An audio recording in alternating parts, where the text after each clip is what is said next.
Dusk descended upon Westdale, casting a warm golden-orange glow over the well-kept homes.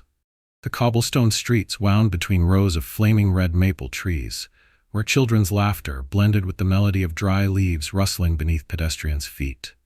In the small kitchen of a two-story house painted pale blue, Tyler Chen carefully counted the money in a wooden box he had carved his name into.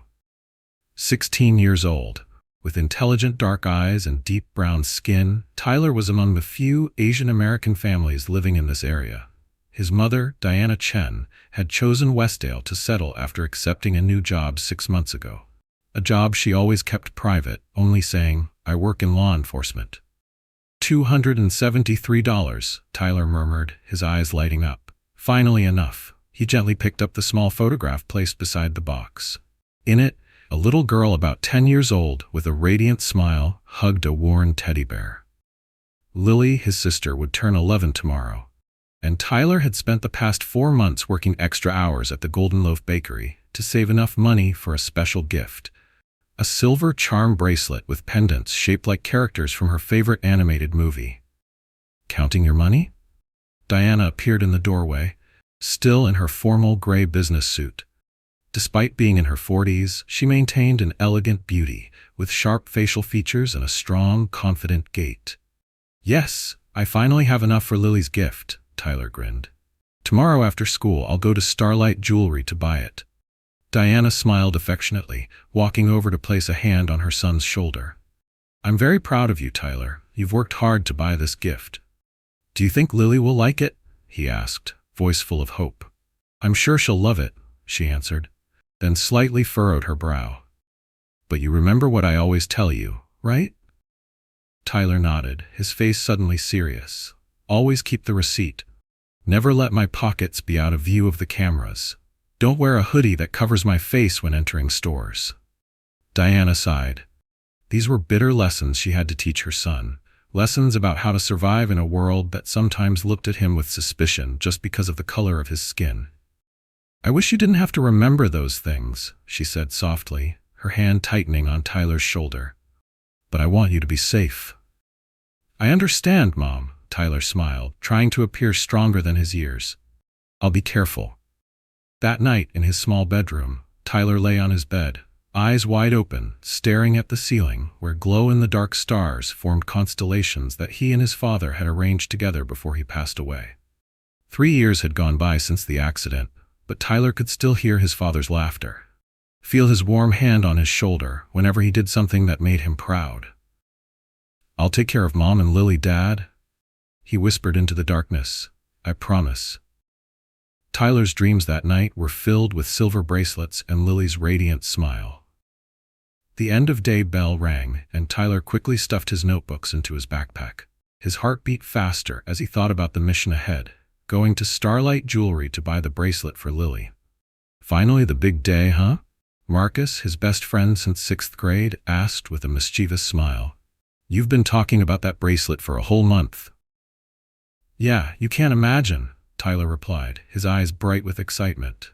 "Lily is going to go crazy over it."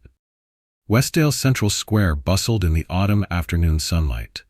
Yellow leaves fell gently like tiny gold flakes, dotting the deep red brick pavement. Starlight Jewelry sat at the most upscale corner, with large glass windows reflecting the sunlight, displaying sparkling, expensive jewelry inside. Tyler paused before the store, taking a deep breath. He smoothed his black hair, adjusted his clothes, a light blue button-up shirt pressed perfectly flat, and his newest pair of jeans. He had deliberately chosen his neatest, most respectable outfit possible. Yet still he felt a tinge of anxiety creeping in, the familiar feeling whenever he stepped into upscale places. "I can do this," he reminded himself, clutching the wallet in his pocket. "This is money I earned legitimately." As Tyler pushed open the door, a small bell rang announcing his arrival. Inside Starlight Jewelry's space was overwhelmingly luxurious.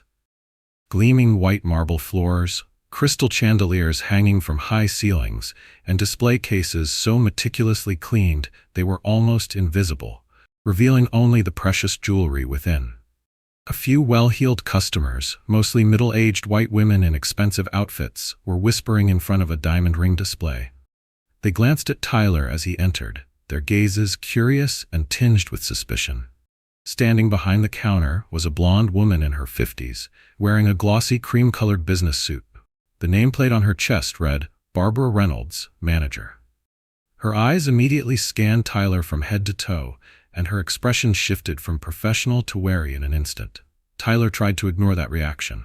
He walked directly to the display case where the silver bracelet, his dream gift for Lily, lay neatly on a deep blue velvet pad. Standing before the glass case, Tyler admired the silver bracelet with awe. Every detail was perfect. The delicate silver chain, the charms shaped like Lily's favorite animated characters, and the part that could be personalized with engraving. He imagined his sister's radiant smile when opening the gift box, and his heart warmed. "Can I help you?" A cold voice cut through Tyler's thoughts. Barbara Reynolds, the store manager, was standing across from him, arms folded across her chest, eyes filled with caution. "Yes, I'd like to see this silver bracelet, please." Tyler politely pointed to the jewelry in the glass case. "I've been saving up to buy it for my sister." Barbara raised an eyebrow, her gaze still unfriendly. "That one costs $250, she said, her voice full of doubt. "I'm sure you're aware of the price?" "Yes, I am," Tyler nodded, trying to keep his voice calm. "I checked on the store's website and saved enough money." Barbara showed no signs of wanting to take out the bracelet. Instead, she continued observing Tyler with scrutinizing eyes. "How old are you?" "I'm 16. Barbara muttered, her thin lips curling into a smile that didn't reach her eyes. "And you have that much money from where?" The question hit Tyler like a bucket of cold water. He knew this type of question, and the familiar feeling of anger and humiliation rose within him. But he remembered his mother's instructions: always stay calm, always be polite, never let emotions override reason. "I work at the Golden Loaf Bakery after school," he answered, keeping his voice steady. "I've been saving for 4 months to buy this gift for my sister."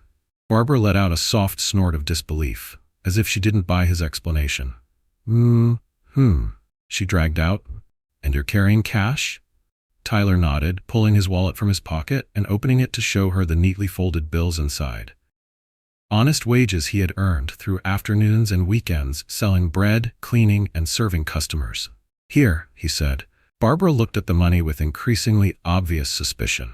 She didn't touch the wallet, but her gaze was sharp as a knife. Cash," she said, her voice light but full of judgment. "Interesting. Not many young people carry that much cash these days." "It's my savings," Tyler repeated, feeling his heart beat faster under that gaze. "Of course," Barbara replied, her voice dripping with sarcasm. She still wasn't reaching for the key attached to her hip to open the display case. "You know, we've had a lot of issues with theft lately. Especially from young people." Tyler tried to swallow the anger rising within him. She wasn't saying it outright, but the implication behind her words was crystal clear. He had encountered this many times before, at school, in stores, on the street. The suspicious looks, the sarcastic remarks, the way people clutched their purses tighter when he walked by. "I just want to buy that bracelet for my sister," he said, trying to keep his voice steady, but unable to prevent a slight tremor. Just then, an unexpected incident occurred. As Tyler was holding his wallet, a bill fell to the floor, and when he bent down to pick it up, his hand accidentally brushed against a small silver ring on an open display counter, an item that Barbara had taken out for another customer to view earlier. The ring rolled to the floor with a soft clink. "Oh, I'm sorry," Tyler quickly said, bending down to pick up both the bill and the ring.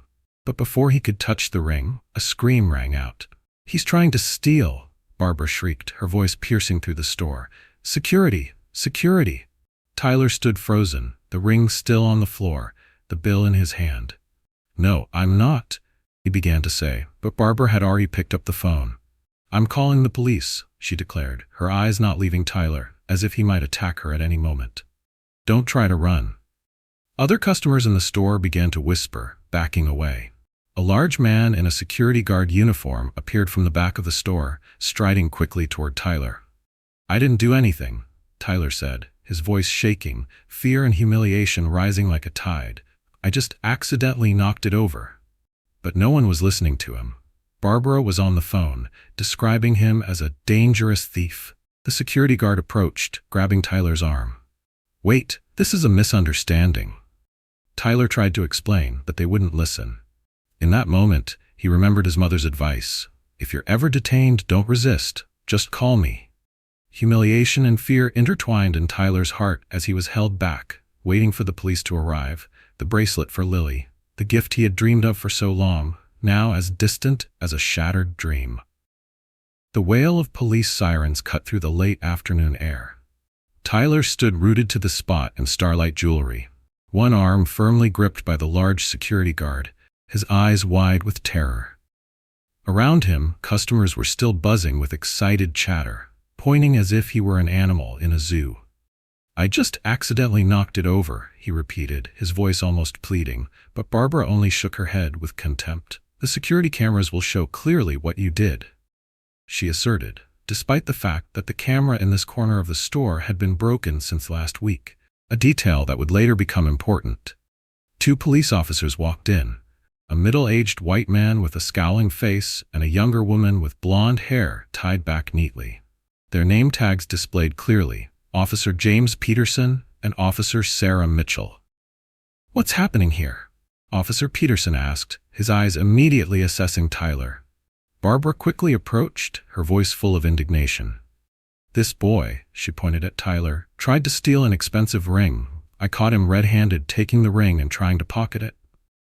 "That's not true," Tyler protested, his voice breaking. "I just knocked it over accidentally. I came here to buy a gift for my sister." Officer Peterson raised an eyebrow. "Calm down, son. We'll sort this out." He turned to Barbara. "Do you have evidence of him attempting to steal?" "I saw it with my own eyes," Barbara insisted, her face reddening with anger. "He pretended like he wanted to buy something, but I know his type. They always try to get things without paying." "What do you mean, my type?" Tyler couldn't contain himself anymore, though he knew he shouldn't argue with adults in this situation. "Young man, can you be quiet?" Officer Peterson snapped, then turned back to Barbara. "We need to see the security footage." "The camera in this corner has been broken since last week," Barbara admitted, but then she pointed to a middle-aged customer standing nearby. "But Mrs. Whitaker here witnessed everything, didn't you, Mrs. Whitaker?" The woman named Whitaker nodded, though she didn't seem certain. I saw him bend down, and then the ring disappeared from the counter. Because it fell to the floor," Tyler almost shouted, bitter tears welling up. "It's still there, on the floor." Officer Mitchell, who seemed calmer than her colleague, bent down and indeed found the ring on the floor. She picked it up, examining it for a moment. "Is this the ring in question?" she asked Barbara. Barbara nodded. "Yes, he was trying to steal it, but dropped it when he was caught." Officer Peterson sighed, pulling out his handcuffs. "All right, son, we need to take you to the station to clear this up." "No," Tyler panicked. "I didn't do anything wrong. I have money to buy a different bracelet for my sister." "Please call my mother." "We'll call your parents at the station," Officer Peterson said, beginning to read Tyler his rights. "You have the right to remain silent. Anything you say can and will be used." Officer Mitchell was still looking at the ring in her hand thoughtfully. "James," she said, interrupting her colleague, "this ring shows no signs of being concealed or pocketed. And look, it's almost unmarked." "Sarah, don't go soft." Peterson sighed. "We've seen this hundreds of times. Kids think they can get away with anything." "But what if he's telling the truth?" Mitchell objected. "I'm not stealing," Tyler said, trying to maintain his composure although his whole body was trembling. "Please check my pockets. Check everything. I just came here to buy a gift for my sister. Tomorrow is her birthday." Peterson shook his head, unmoved. "Turn around. Hands behind your back," he ordered. Tyler, understanding that further argument was futile, followed the officer's instructions. As the cold handcuffs closed around his wrists, humiliation and fear overwhelmed his soul. He thought about Lily, about his mother, and about the conversation he would have to have with them. "Please call my mother," he pleaded once more as he was led out of the store. "Her name is Diana Chen." "We'll call after we get to the station," Peterson said, leading Tyler to the police car parked outside, where a small crowd of onlookers had gathered. Some were taking pictures with their phones, and Tyler lowered his head in shame, feeling like a criminal on display. As the car door closed, trapping him in the back seat. A single tear rolled down his cheek. All he had wanted was to make his little sister smile on her birthday. Now he was being taken to the police station like a common thief. At the Westdale police station, Tyler sat alone in a small, sterile interrogation room. The walls were painted a dull gray, and the metal table before him was cold to the touch. His wrists, now free from handcuffs, still bore the phantom sensation of their tight grip. Through the large one-way mirror, he knew officers were watching him, discussing his case, making assumptions about who he was based on nothing but prejudice. Officer Peterson entered, a manila folder in hand and a stern expression on his face. He sat across from Tyler, silently spreading out photographs of the jewelry store, the ring, and even some grainy printouts from what must have been functioning security cameras in other parts of the store. "So, Tyler," he finally said, his tone condescending, "why don't you tell me what really happened?" Tyler took a deep breath, determined to remain calm. "I already told you the truth. I went to Starlight Jewelry to buy a bracelet for my sister's birthday. I had saved $273 from my job at the bakery. When I was showing the manager my money, a bill fell, and as I bent to pick it up, I accidentally knocked over a ring that was on the counter. That's all that happened." Peterson leaned back, skepticism etched across his face. "That's not what Mrs. Reynolds says. She says you deliberately tried to pocket the ring when you thought she wasn't looking." "She's lying," Tyler said, then immediately regretted his bluntness. "I mean, she's mistaken. I never touched the ring until it fell. I was there to spend money, not steal anything." "Your story doesn't add up," Peterson insisted. "Why would Mrs. Reynolds make something like this up?" Tyler hesitated. How could he explain the reality of prejudice to someone who seemed determined not to see it? How could he articulate that sometimes people like Barbara Reynolds saw threat and criminality in his mere existence? "I don't know why she would lie," Tyler finally said, "but I'm telling the truth. Did you call my mother?" "We're still trying to reach her," Peterson replied dismissively. "Now, do you want to change your story before things get worse for you?" The door opened, and Officer Mitchell entered, her face serious yet somehow more compassionate than her partner's. She whispered something in Peterson's ear that made his eyebrows rise. "Excuse me," Peterson said abruptly, standing and following Mitchell out of the room. Alone again, Tyler closed his eyes, thinking of Lily's face when he wouldn't come home with her gift, when she would learn her brother had been arrested. The shame was almost unbearable. He checked the clock on the wall, 5:18 p.m. His mother should be home by now, wondering where he was, perhaps beginning to worry. Little did he know that a storm was brewing, one that would forever change the Westdale Police Department. Diana Chen was in the middle of an important meeting at the regional FBI headquarters when her phone vibrated with an unknown local number. Normally, she would never answer during a briefing, but something, mother's intuition perhaps, compelled her to excuse herself and take the call. The voice on the other end belonged to Tyler's friend Marcus. "Mrs. Chen, I'm sorry to bother you, but I thought you should know that Tyler was arrested at Starlight Jewelry about an hour ago. They're saying he tried to steal something, but that's crazy. Tyler would never do that." The world seemed to freeze around Diana. Her son? Arrested? The careful instructions she had given him, the preparations, the talks about how to behave in precisely these situations? Had something gone terribly wrong? "Thank you, Marcus," she said, her voice deadly calm. "Do you know which police station they took him to?" "The main one downtown, I think." "Mrs. Chen, I saw it happen. He didn't do anything wrong. The lady at the store just went crazy when he dropped something." Diana's jaw tightened. "I understand. Thank you for telling me." She ended the call and stood still for a moment, weighing her options. Then she made a decision. Walking back into the briefing room, she approached the front where her colleagues were discussing a case. "I need to step out," she announced, her voice authoritative. "Family emergency." Deputy Director Williams nodded.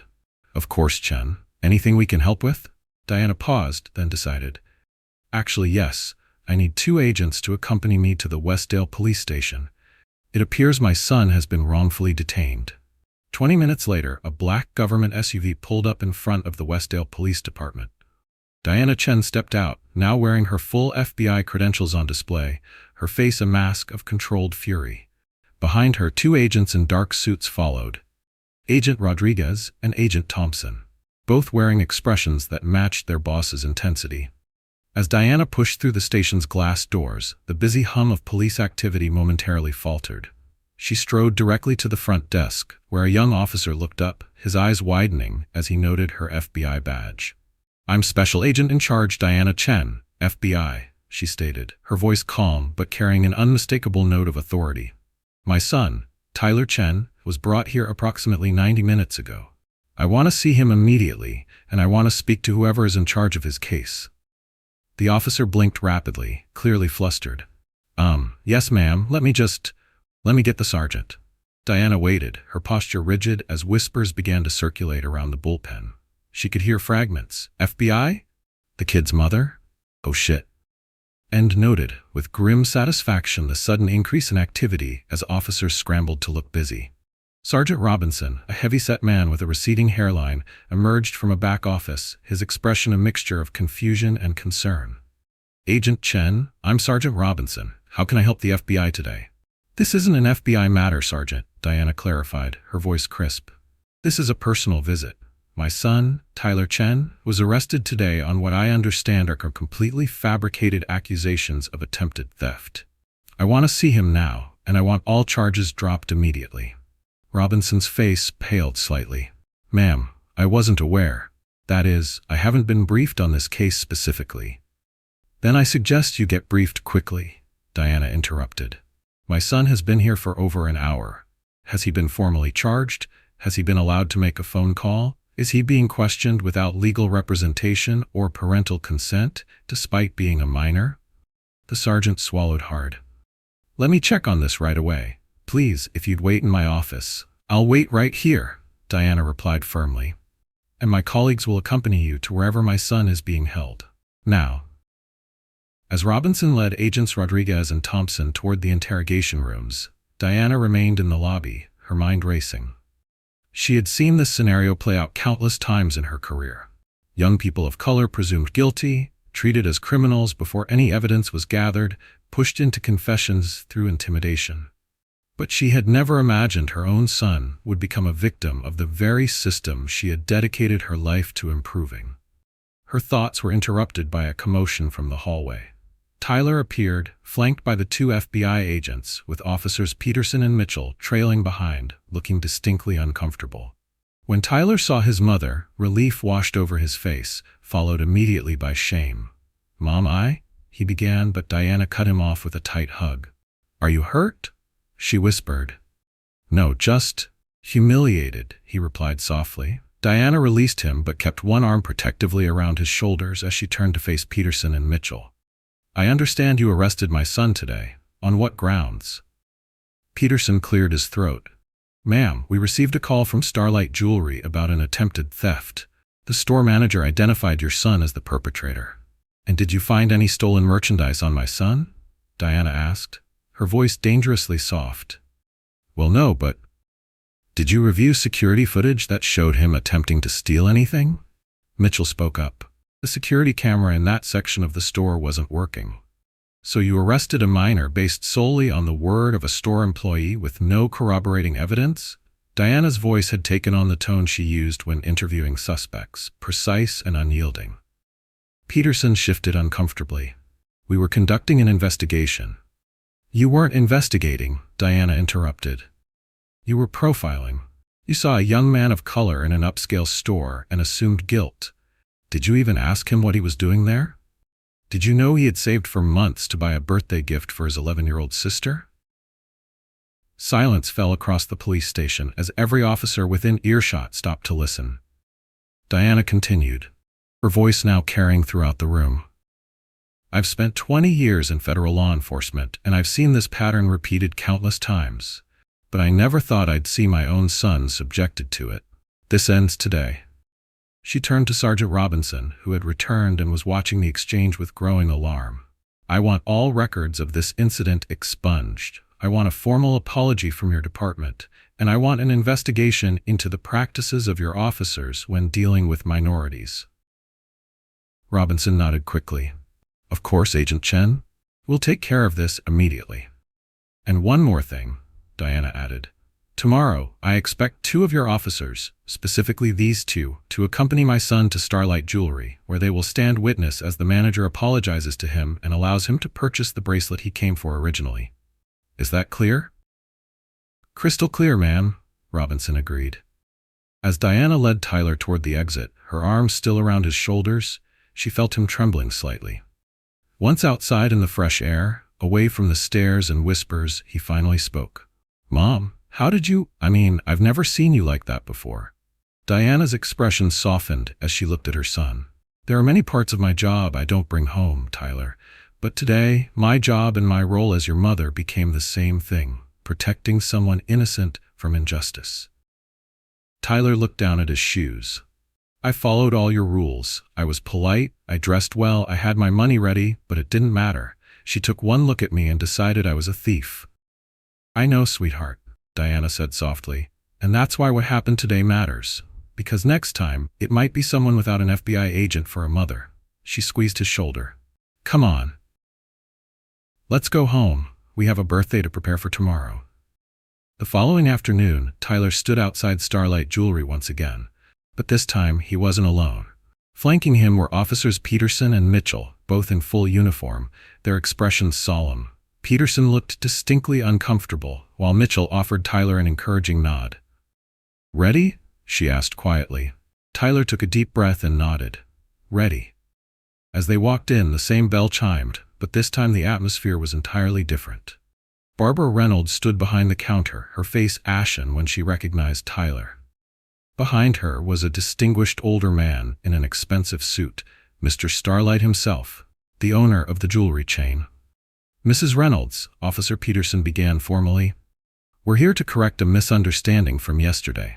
This young man, Tyler Chen, was falsely accused of attempted theft. After a thorough investigation, we have determined that he was telling the truth. He accidentally knocked over the ring while retrieving a dropped bill.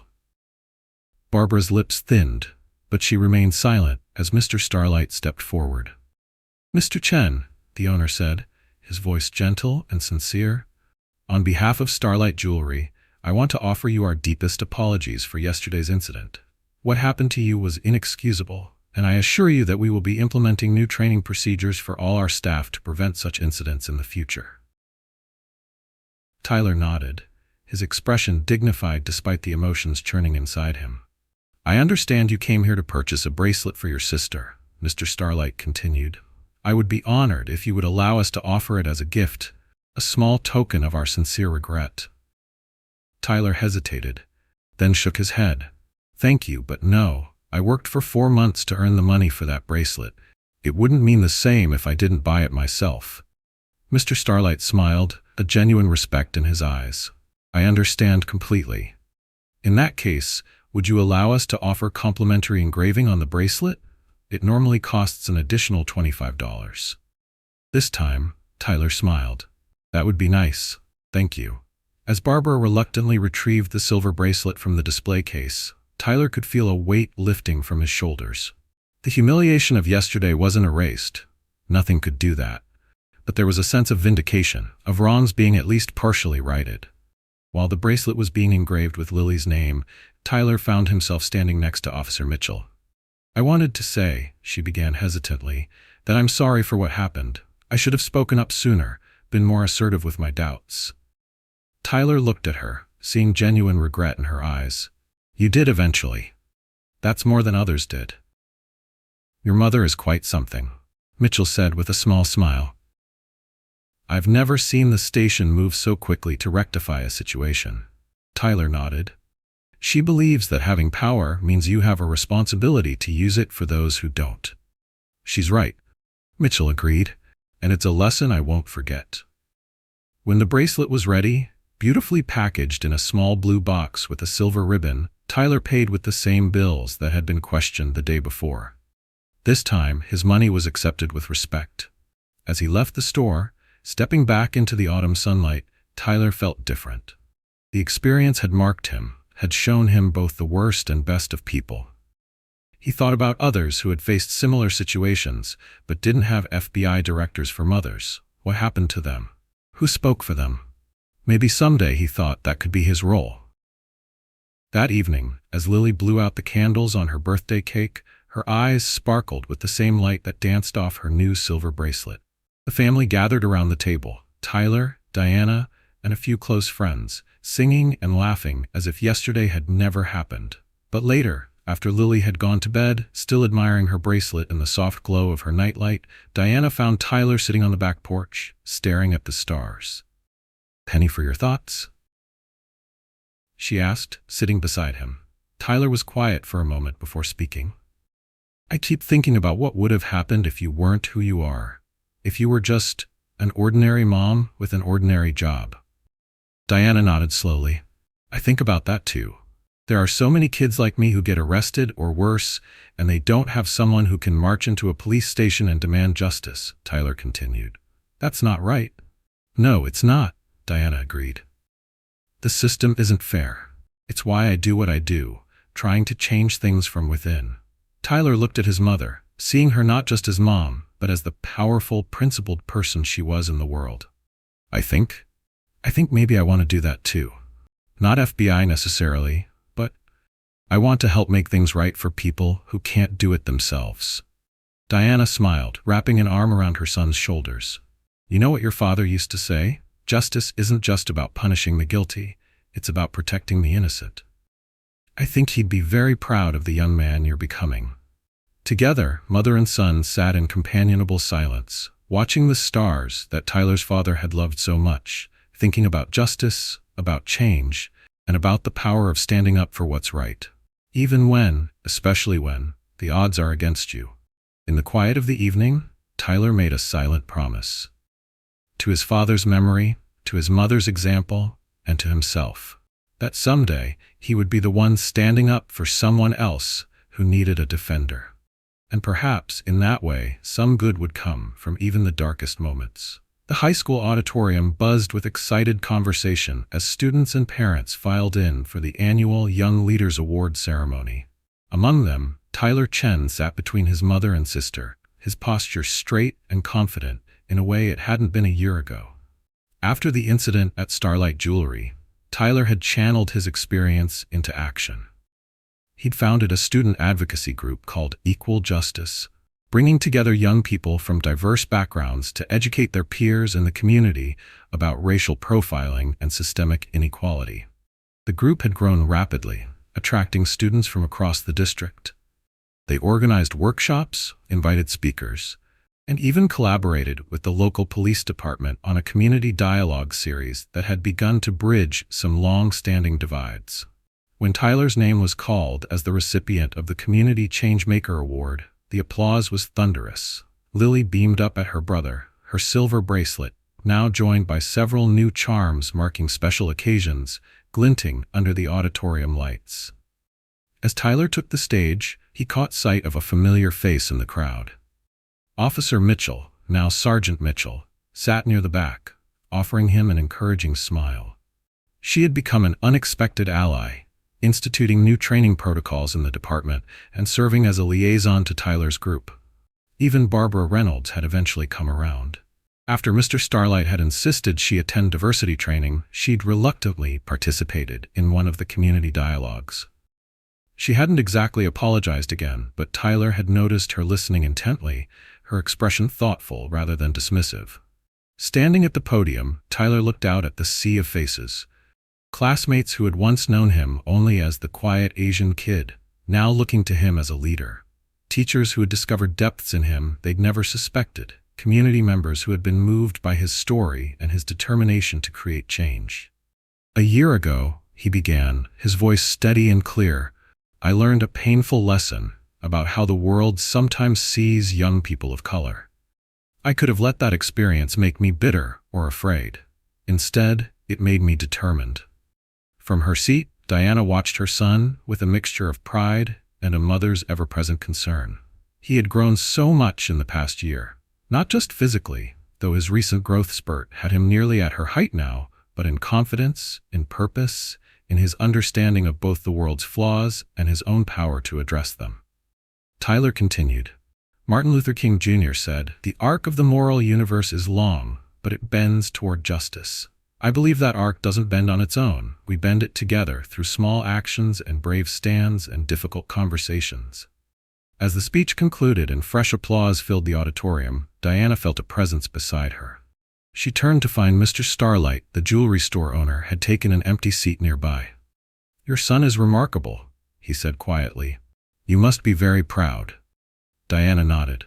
"I am, though I wish his awakening had come through a less painful experience."